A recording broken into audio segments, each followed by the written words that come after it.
அனைவருக்கும் வணக்கம். இப்போ பீர்க்கங்காய் இலசான் தான் எடுத்துருக்கோம். ஒரு துவையல் செய்ய போகிறோம் சட்னி போல். இந்த இலசான் நாருங்கிறது இல்லாமல் இலசான் தான் ரொம்ப நல்லாயிருக்கும். அதே போல் முள்ளங்கி அவ்வளோ தான்.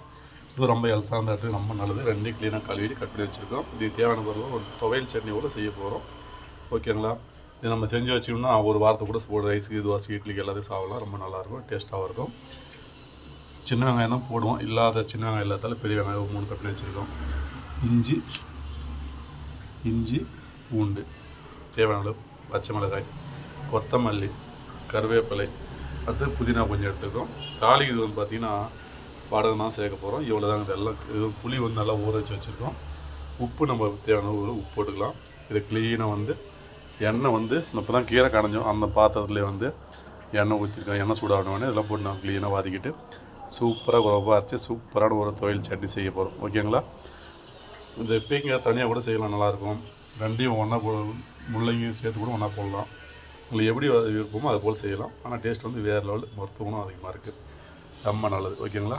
இதெல்லாம் போட்டு ஃப்ரை பண்ணிடலாம். என்ன காய்ச்சிங்க. இப்போ பச்சை மிளகா, வெங்காயம், பூண்டு, இஞ்சி மட்டும் போட்டுடலாம். இப்போது போட்டு நல்லா ஃப்ரை பண்ணிக்கலாங்க. நல்லா வதங்கட்டும். இது கூட உப்பு தேவையான உப்பு போட்டுடலாம். இப்போ பாருங்கள், பூண்டு, இஞ்சி, பச்சை மிளகா எல்லாம் போட்டு நல்லா கொஞ்சம் அதிகாச்சு. இப்போ பாருங்கள், பீர்க்கங்காய் சேர்த்துடலாம். அதில் இலசா சேர்த்துங்க. எப்போ இந்த சட்னி தோல் நீங்கள் செய்கிறீங்களோ இலசா சேர்த்துங்க, ரொம்ப நல்லாயிருக்கும். முத்தில் சேர்த்தா நார் வரும். அதே போல் முள்ளங்கியும் முத்தில் சேர்த்திங்கன்னா தக்க ஒன்று மாதிரி இருக்கும், நல்லா இருக்காது. இலசான்னு சேர்த்துங்க, ரொம்ப நல்லாயிருக்கும். முள்ளங்கி அடுத்து பீர்க்கங்காய் சேர்த்தாச்சு. இது நல்லா கொஞ்சம் ஃப்ரை ஆனதுக்கப்புறமா கொத்தமல்லி, அடுத்து புதினா, கருவேப்பிலை சேர்த்துக்கலாம். ஓகேங்களா? இது நல்லா கொஞ்சம் ஃப்ரை ஆனதுக்கப்புறமா தான் அது சேர்க்க போகிறோம்.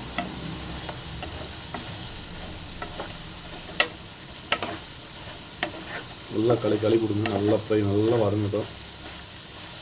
ஓகேங்களா? நல்லா ஃப்ரை நல்லா வதங்கணும். அப்போ தான் ரொம்ப நல்லாயிருக்கும். ஓகேங்களா?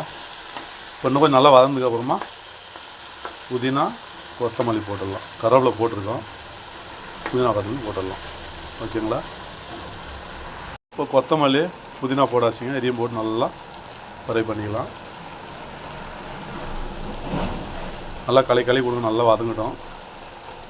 நல்லா ஃப்ரை ஆனால் எடுத்து ஆற வச்சுட்டு க்ளீனாக அரைச்சிட்டு சூப்பரான துவையல் சாப்பிடலாம். ஓகேங்களா? முள்ளங்கி பீர்க்கங்காய் சும்மா சூப்பராக வதங்கியாச்சுங்க. நல்லா வதங்கிட்டுருக்கு. இப்போ அப்படியே ஆற வச்சுட்டு கோவப்பாக அரைச்சிடலாங்க. நல்லா அருமையாக வெந்திருக்கு, வதங்கிடுச்சு. ஓகேங்களா? ஆற வச்சுட்டு அரைச்சிடலாம். பீர்க்கங்காய் நல்லா கிளீனாக ஆறிடுச்சிங்க. இப்போ அந்த மிக்சியில் போட்டு கோவப்பாக அரைச்சி எடுத்துடலாம். அந்த புளி கூட சேர்த்தாச்சு. இப்போ அரைச்சி எடுத்துடலாம். பீர்க்கங்காய் இந்த முள்ளங்கி க்ளீனாக வதக்கிட்டு நல்லா அரைச்சி வச்சுருக்கோம். அடுத்து பார்த்திங்கன்னா எண்ணெய் ஊற்றியாச்சுங்க. எண்ணெய் நல்லா சூடாகிட்டுருக்கு. இது வடகம் மட்டும் தான் சேர்க்கலாம், எதுவுமே சேர்க்கல. வடகம் சேர்த்துடலாம். நல்லா பொரிக்கிட்டோம். க்ளீனாக பொரிஞ்ச உடனே இந்த துவையல் இதில் போட்டு சும்மா சூப்பராக 5 நிமிஷம் ஃப்ரை பண்ண போதுங்க. அதிகமாக தேவை. நம்ம நல்லா வதக்கியிருக்கோம். 5 நிமிஷம் ஃப்ரை பண்ணிட்டு அப்படியே ஒரு பாட்டில் சேவ் பண்ணி வச்சிங்கன்னா ஒரு வாரம் ஒரு மாதம் கூட சரி நம்ம க்ளீனாக வச்சு ரைஸ்க்கோ சாதம் சப்பாத்திக்கோ பட்டுன்னு சோற வச்சோமா அப்படியே க்ளீனாக போட்டு சாப்பிட்டுக்கலாம். அவ்வளோ அருமையாக டேஸ்ட்டாக இருக்கும். அதே போல் மருத்துவ குணமும் அதில் நிறைய இருக்குது. ஓகேங்களா? க்ளீனாக வடகம் பொரிஞ்சிச்சிங்க. சட்னியில் போட்டுடலாம்.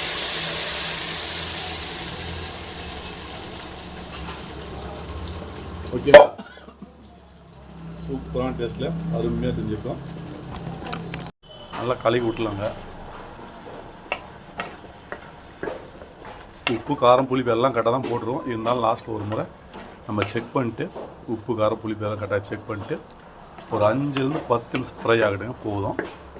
அப்படி எடுத்து ஒரு பாட்டிலையோ சேவ் பண்ணி வச்சிட்டிங்கன்னா போதுங்க. சூப்பராக இட்லி, தோசை, சாதத்துக்கெல்லாம் அருமையாக போட்டு சாப்பிட்லாம். ரொம்ப நல்லா டேஸ்ட் நல்லாயிருக்கும். ஓகேங்களா?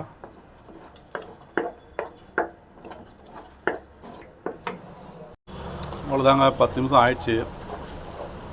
இந்த அளவு இருந்தால் போதுங்க. அப்படியே எடுத்து ஒரு பாட்டில் சேவ் பண்ணி வச்சிடலாம்.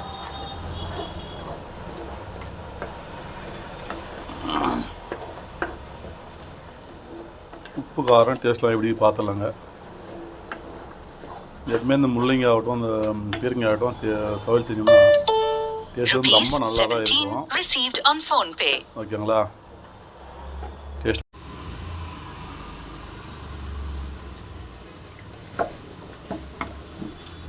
சூப்பர் டேஸ்ட்டுங்க, அருமையாக இருக்குது. லாஸ்ட் அதில் என்ன சேர்க்கணும்னு சேர்க்க போகிறோம் பார்த்தீங்கன்னா,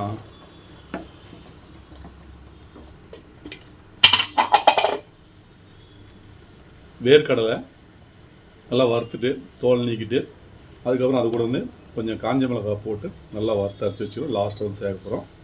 இதையும் சேர்த்து இந்த பீர்க்கங்காய்க்கும் இதுக்கும் நம்ம காமெடி சூப்பராக அருமையாக இருக்கும், டேஸ்ட்டாகவும் இருக்கும்.